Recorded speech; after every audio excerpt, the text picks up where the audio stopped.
네. 건강한 뜻이고, 네, 건강한 뜻입니다. 네. 네.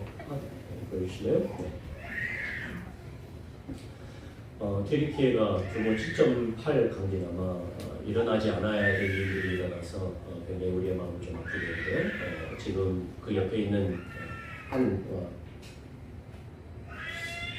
아버지가 보일 겁니다. 지금 그 아이의 사진은 제가 올릴 수 없어 아버지의 사진을 올리는데 저기 지금 매몰되어서 죽은 자기의 딸을 놓고 갈 수 없어서 지금 아빠가 손을 잡고 어떻게 할지 몰라서 지금 이렇게 망연한 표정으로 보고 있는 상황이고요. 또 그리고 지진의 상황들이 굉장히 우리를 힘들고 아프게 하는 것 같습니다.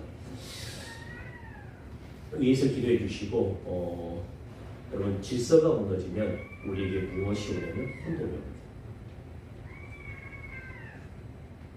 그래서 영국의 저술가며 사회개혁가인 세뮤얼 스마일즈가 다음같이 말하는데요. 질서는 시간의 가장 훌륭한 지배자이다. 왜냐하면 일이 효과적으로 처리되지 않는 한 시간은 그대로 사라지기 때문이다. 그리고 그 시간은 한번 잃어버리면 영원히 찾을 수 없기 때문이다. 질서는 많은 중요한 문제들과 결부되는데 도덕이나 물질에 따른 법칙에 대한 복종도 질서다. 세상은 질서로 시작했다. 질서가 있기 전에는 혼돈이 지배했다고 말했습니다. 여러분 질서가 무너지면 혼돈이 지배합니다. 결국 혼돈을 극복하려면 질서가 서야 합니다. 오늘 우리가 읽은 말씀은 혼돈과 공허함에서 벗어나기 위해서 우리에게 필요한 것이 무엇인지를 말해주고 있습니다. 말씀을 통해서 우리 삶의 질서가 서기 위해서 우리에게 필요한 것이 무엇인지를 확인하기 원합니다. 그래서 우리 인생 가운데 여전히 존재하고 있는 혼돈과 공허함을 벗어난 인생이 되기를 오늘 말씀을 통해서 원합니다. 성경은 하나님이 계시다는 것을 전제로 기록되어 있습니다. 성경의 하나님은 항상 존재하신 분이십니다. 이 땅의 모든 것은 하나님으로부터 시작되었습니다. 이 땅의 모든 만물은 존재하지 않은 적이 있었다는 말이죠. 신자들은 이것을 믿음으로 합니다. 히브리서 11장 3절에 보면 이 땅이 어떻게 이루어졌는가를 이렇게 말하고 있고요. 히브리서 11장 3절 같이 한번 읽으실까요? 시작. 믿음으로 모든 세계가 하나님의 말씀으로 지어진 줄을 우리가 아나니 보이는 것은 나타난 것으로 말미암아 된 것이 아니라.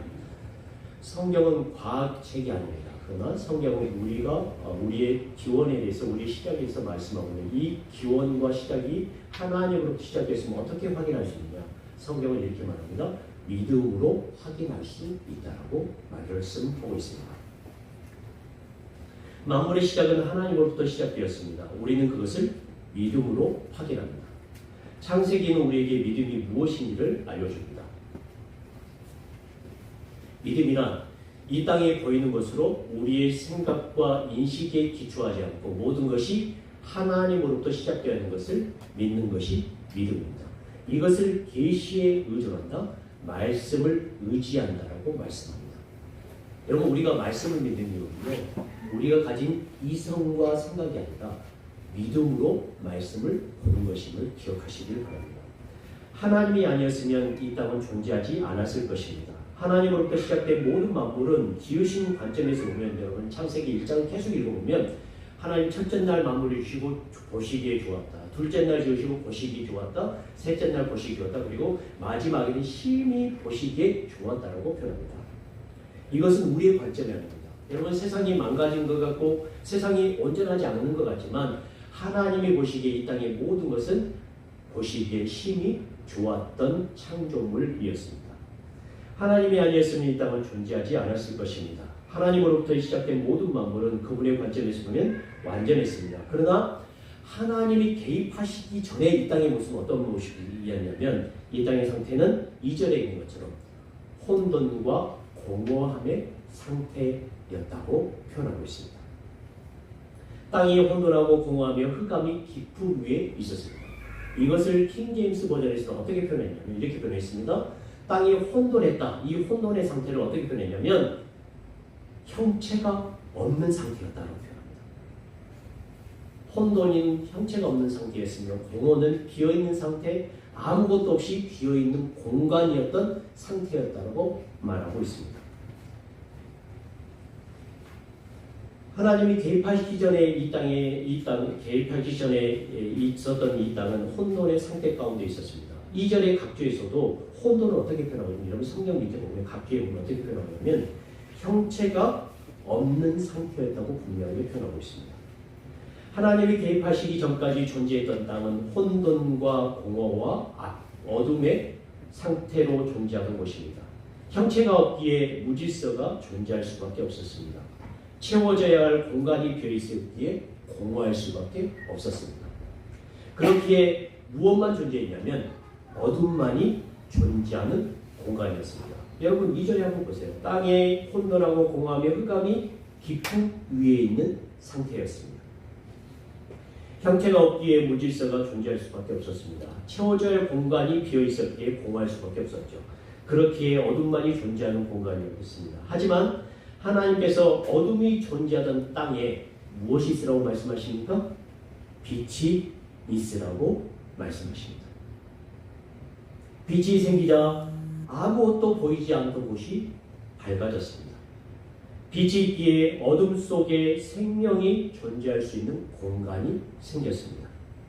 빛이 있기에 어둠만이 존재하던 공간의 질서가 만들어졌습니다. 창세기는 만물의 시작을 다루고 있습니다. 만물이 왜 창조되었는지 성경은 우리에게 이렇게 말합니다. 이사야 45장 18절에 이 땅에 만물이 만들어진 이유를 이렇게 설명하고 있는데요. 여러분 같이 한번 읽어보실까요? 시작. 대저 여호와께서 이같이 말씀하시되 하늘을 창조하시니 그는 하나님이시니 그가 땅을 지으시고 그것을 만드셨으며 그것을 견고하게 하시되 혼돈하게 창조하지 아니하시고 사람이 거주하게 그것을 지으셨으니 나는 여호와라 나 외에 다른 이가 없느니라. 여러분 만물이 만들어진 이유가 어떤 것 때문에 만들어졌다고요? 예, 사람이 거주할 수 있도록 그것을 만드셨다는 말이에요. 하나님께서 혼돈하고 공허하며 어둠만이 존재하던 곳에 만물을 창조하신 이유는 사람이 거주하게 하심이었습니다. 사람이 거주할 수 있도록 하나님께서 만물을 지으셨습니다. 사람이 거주할 만한 장소를 만들기 위해서 창조의 시작이 무엇으로부터 시작되냐면 빛으로 시작되었습니다. 혼돈한 세상, 형체가 없던 세상에 하나님 빛이 있으라 하심으로 질서를 만들기 시작하셨습니다. 창조의 순서를 보면 우리가 이 사실을 더욱 온전히 확인할 수 있는데, 여러분 첫째 날 빛이 있었죠. 빛과 어둠을 분리하심으로 낮과 밤을 만드셨습니다. 둘째 날은 궁창을 만드셨습니다. 이 궁창을 우리가 쉬운 말로 하늘이라고 합니다. 셋째 날 육지와 바다를 이시고 땅에 있는 풀과 씨 맺는 채새와 열매 맺는 나무를 냅니다. 자, 그런데 공간을 만들어냈습니다. 그러나 이 공간이 채워지지 않은 상태입니다. 질서는 만들어졌습니다. 그러나 채워지지 않은 상태입니다. 그런데 넷째 날 비어있던 공간에 하나님께서 하늘에 무엇을 만듭니까? 예, 달과 별, 해를 만드십니다. 낮에는 해가, 그리고 밤에는 달과 수많은 광명체들이 있게 하십니다. 그 공간을 채우셨습니다. 그리고 다섯째 날 바다와 물에 움직이는 생물을 만드셨고 하늘에는 새가 날도 만드셨죠. 그리고 마지막 땅에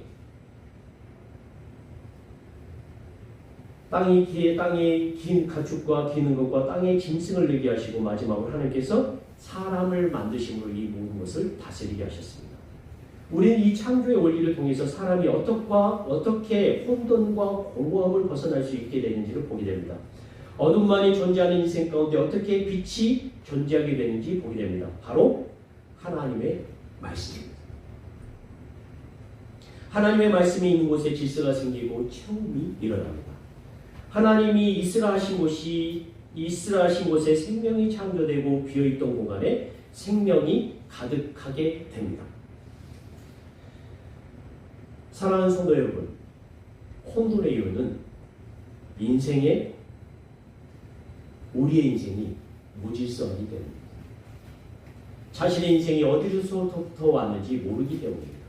우리 인생의 빛은 누구로부터 오는 것일까요? 하나님으로부터 오는 것입니다.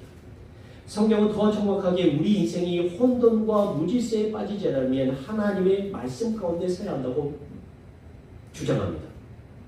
성경은 또한 우리 인생이 공허한 인생이 되지 않으면 우리의 내면을 채워야 한다고 말씀하는데 우리의 내면을 하나님의 말씀으로 채워야 한다고 분명하게 말씀합니다. 하나님의 말씀이 우리 인생에 빛으로 임하게 될 때 혼돈이 물러가고 공허함이 물러갑니다. 하나님이 있으라 말씀하실 때 무질서가 질수록 공허함이 채움입니다. 자, 그렇다면 하나님의 말씀이란 정확하게 무엇을 말하는 걸까요? 이미 창조된 세계에서 하나님의 말씀이란 무엇을 말하는 걸까?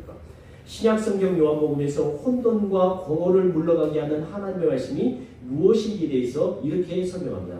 요한복음 1장 2절부터 4절까지의 말씀인데요. 다 같이 한번 읽으실까요? 시작! 태초에 말씀이 계시니라. 이 말씀이 하나님과 함께 계셨으니 이 말씀은 곧 하나님이시니라. 그가 태초에 하나님과 함께 계셨고 만물이 그로 말미암아 지은 바 되었으니 지은 것이 하나도 그가 없이는 된 것이 없느니라. 그 안에 생명이 있었으니 이 생명은 사람들의 빛이라. 여러분, 이 빛이 누굴 말하는 걸까요? 말씀이신 예수님을 말씀합니다. 우리는 말씀이 예수 그리스도라는 사실을 알고 있습니다. 예수님만이 사람들의 생명이 됩니다. 예수님만이 사람들의 빛이 되십니다. 우리 인생의 혼돈과 공허함은 빛이신 예수님을 만날 때 물러가게 됩니다. 어둠만 존재하던 우리 안에 어둠을 물러가게 하고 공허함을 채우실 분은 예수님밖에 없습니다. 생명이신 예수님을 만나기 전까지 우리 인생은 혼돈하고 공허할 수밖에 없습니다. 왜냐하면 그것이 창조의 원리이기 때문입니다. 우리가 그런 바탕 위에서 살도록 만들어졌기 때문입니다. 창조의 세계를 보십시오. 우리 안의 어둠은 여전히 존재합니다. 그렇죠? 하나님께서 어둠 가운데 빛을 만드셨습니다. 빛과 어둠을 나누셨죠? 그러나 어둠과 빛은 여전히 존재합니다. 이 어둠을 물러가게 한 방법은 어떤 방법밖에 없을까요? 빛이 떠오르는 것입니다. 빛이신 예수님을 받아들이는 것입니다. 그러나 많은 사람들이 자신들 안에 존재하는 공허함을 극복하기 위해서 돈을 의지합니다. 많은 사람들이 자신의 혼돈한 삶을 극복하고자 하나님 외에 다른 것을 찾고 있습니다. 우리 인생의 빛은 그런 것들로 찾아오지 않습니다. 우리 안의 어둠은 그런 것들로 물러나지 않습니다. 이도훈 목사님의 예화집에 보면 이런 예화가 있어요. 과거 러시아의 수도인 페체르부르크에 아깝기에비치라는 노인이 살고 있었습니다. 사람들이 그 노인에게 당신의 평생 소원이 무엇입니까? 라고 물어보면 그는 조금도 주저하지 않고 매번 이렇게 대답했습니다. 내 인생의 목표는 아주 멋진 고급 외투를 갖는 것입니다. 그 노인은 인생의 목표를 달성하기 위해 평생 동안 일하고 저축했습니다. 그리고 드디어 그는 80루블의 돈을 저축하여 꿈에 그리던 그 외투를 샀습니다. 그날은 노인에게 성공한 날이자 목적을 이룬 날이었기에 큰 기대감과 흥분된 마음으로 가득 찼습니다. 그러나 안타깝게도 그는 외투를 사가지고 집으로 돌아오다가 그만 강도를 만나서 비싼 고급 외투를 강탈당했습니다. 그 노인은 매우 절망했습니다. 단순히 고급 외투를 강탈당한 것이 아니라 그는 그의 성공을 강탈당하고 그의 행복을 강탈당했습니다. 그날 이후 그 노인은 좌절의 늪에 빠졌고 너무 속상한 나머지 시름시름 앓다가 결국 죽고 말았습니다. 이 이야기는 고골리라는 사람이 쓴 단편소설 외투라는 소설에 나오는 이야기입니다. 이 노인의 목표는 고급 외투였지만 좋은 아파트, 고급 승용차, 사회의 높은 자리 등 소유에서 인생의 행복을 찾는 사람들이 많이 있습니다. 우리가 잘 아는 에리 프롬이라는 심리학자는 소유의 행복이 없다. 행복은 존재에 있다고 말했습니다. 소유가 결코 우리에게 행복을 가져다 주지 못함에도 우리는 계속 속고 살고 있습니다. 우리 인생의 혼돈과 공허는 세상의 것들로 채울 수 없습니다. 결코 물러가지 않습니다. 우리의 존재 또한 마찬가지입니다. 우리 인생의 빛은 하나님의 말씀으로부터 옵니다. 예수님이 우리의 빛이 되십니다. 오늘 이곳에 모인 모든 분들이 인생의 질서를 찾기로 합니다. 오늘 이곳에 모인 모든 분들이 인생의 공허함과 혼돈을 극복하기로 합니다. 여러분, 여러분에게 있는 영원한 것을 소유하십시오. 여러분에게 있는 단순한 것이 아니라 없어질 것이 아니라 영원한 것을 여러분의 인생의 목표로 삼으시길 바랍니다.